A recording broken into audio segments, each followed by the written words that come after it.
किया कि एक बड़ी प्रोग्रेसिव डील हुई है। इसमें एमएसएमई सेक्टर और तमाम जो सेक्टर हैं, चाहे वो टेक्सटाइल का सेक्टर हो, एआई का सेक्टर हो, सब कुछ ठीक है। और मैं बयान तो वो यहाँ देना चाहते थे, लेकिन जिस तरीके का माहौल बना और हाउस एडजर्न हुआ, इस कारण से उनको प्रेस कॉन्फ्रेंस करनी पड़ी। 5वीं का बच्चा भी समझ सकता है कि ये ट्रेड डील भारत के हितों के खिलाफ है। मैं आपको 2-3 उदाहरण देके बताता हूं। पहली बात तो ये कि आपने कहा कि भारत में आने वाले अमेरिकी सामानों पर अब कोई कर नहीं लगेगा, यानी कि टैक्स आपने 0 कर दिया। दूसरी तरफ भारत से जो सामान जाएगा उस पर 18% अमेरिका टैक्स लेगा। तो ये कौन सी अच्छी डील है आपकी, पहले मुझे समझा दीजिए। आपने 0 कर दिया, उन्होंने 18% कर दिया।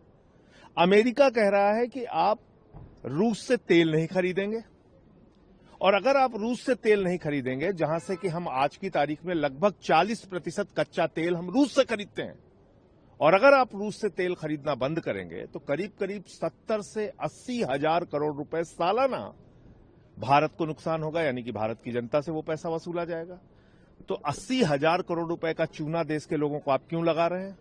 महंगा तेल खरीदने पे आप क्यों मजबूर कर रहे हैं? अब आ जाइए एग्रीकल्चर सेक्टर के बारे में।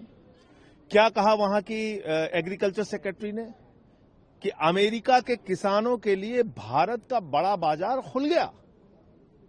अब आप सोचिए कि गेहूं, कपास, मक्का और अगर दूध, मिल्क प्रोडक्ट्स, डेयरी प्रोडक्ट्स अगर हिंदुस्तान में 0 टैक्स पे आने लगे तो भारत के करोड़ों किसानों का क्या होगा? वो तबाही और बर्बादी के कगार पे चले जाएंगे। वो किसान, करोड़ों किसान जो महाराष्ट्र के हैं कपास के किसान, जो गुजरात के हैं कपास के किसान, या गेहूं के किसान जो पंजाब के हैं, वो कहां जाएंगे? तो आपने जो अब तक की सरकारों ने जो काम नहीं किया था, वो गुनाह आपने किया। आपने कृषि क्षेत्र में अमेरिका के लिए बाजार खोल के, और ये भी हमें समझना पड़ेगा कि अमेरिका के एक किसान को लाखों रुपए की सब्सिडी मिलती है, और भारत के किसान के लिए कृषि एक जीवन यापन का साधन है। वो गेहूं बेच के अपने बच्चे की फीस जमा करता है। ये बुनियादी फर्क है। तो 5वीं का बच्चा भी समझ सकता है कि ये ट्रेड डील भारत के हितों के खिलाफ है, और अपने एक दोस्त अडानी को जो सम्मान मिला है प्रधानमंत्री जी ने, उसको बचाने के लिए ये ट्रेड डील किया है। एक और बात वो ये कह रहे हैं कि जो लोग उसका विरोध कर रहे थे, कांग्रेस पार्टी हो